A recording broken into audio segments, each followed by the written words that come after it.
মুয়াজ্জিন যখন ইকামত দেয়, আমার অনেক মুসল্লিরা বুলেটের গতিতে দৌড়ে মসজিদে যায়, ঠিক না? মসজিদে যাওয়ার পর কি করে? আমার দিকে তাকান, আল্লাহু আকবার, কি এরকম করে? তো আপনারা কে বলছে এইভাবে যাইতে জামাতে?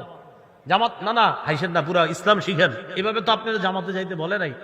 নবী বলছেন যখন এইভাবে জামাতে যাইবা, আলাইকুম বিস সাকিনাতি ওয়াল ওয়াকার, ধীরস্থিরতার সাথে, গাম্ভীর্যতার সাথে তুমি মধ্যম পন্থা অবলম্বন করে আস্তে ধীরে সুস্থে তুমি জামাতে যাও। যতটুকু জামাত পাও ততটুকু পড়ো, যতটুকু না পাইবা সালাম ফিরানোর পর বাকিটা তুমি একা আদায় করো। ইসলাম তো আপনাকে বলছে এটা।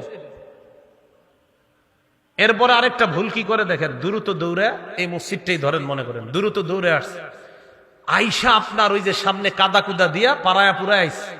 আসার পর সে কি করছে, মসজিদের সামনে 14 জনের জুতা আছে, এই সবগুলা জুতা হের জুতার কাদা দিয়া ভরায়া মসজিদে গিয়া দাঁড়ায়া আল্লাহরে খুশি করছে। বুঝলাম আল্লাহরে খুশি করছেন। কিছু ভুল হয়ে থাকলেও আল্লাহর কাছে মাফ চাইলে আল্লাহর হক আল্লাহ মাফ করে দেয়। কিন্তু 14 জনের জুতা যে নষ্ট করলেন, এই যেই বান্দাদের মনে আঘাত করলেন, তারা যদি জুতা দেখা মনে কষ্ট পায়, তারা মাফ না করলে আপনি মাফ পাবেন না। কাজটা করলেন কি আপনি? একটা বিষয়।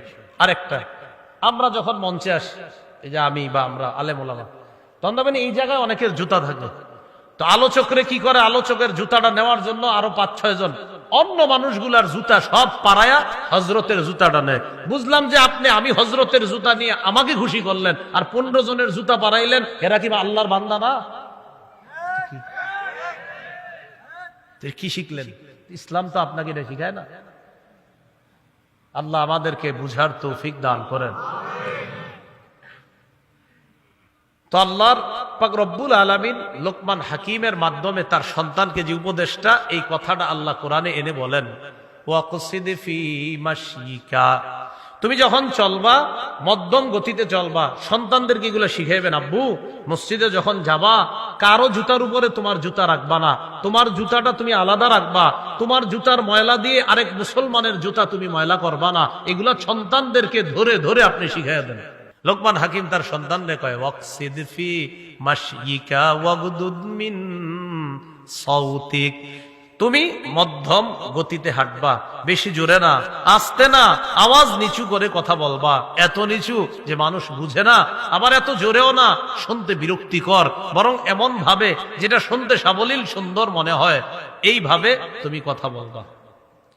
আল্লাহ আমাদের সকলকে, সন্তানদেরকে এই উপদেশগুলা যেন আমরাও দিতে পারি, আল্লাহ তৌফিক দান করেন। একজন বাবা তার সন্তানকে ইসলাম পালন করতে বলবে, বলেন জোরে, কি পালন করতে বলবে? ইসলাম।